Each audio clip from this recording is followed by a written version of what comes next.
Assalamu alaikum. Welcome to Little Genius Lab, where we explore science and nature to discover signs of Allah's greatness. Today we're making elephant toothpaste. Giant, safe, foamy fun. Step 1. Put a clean plastic bottle on a tray. Step 2. Add half a cup of household 3% hydrogen peroxide. Step 3. A few drops of food coloring.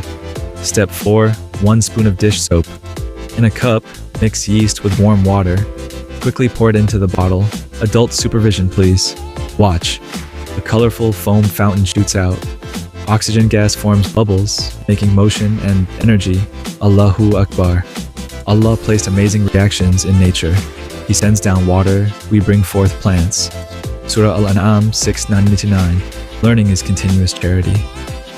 Use science for good. Like, subscribe, and share. This is your Little Genius Lab.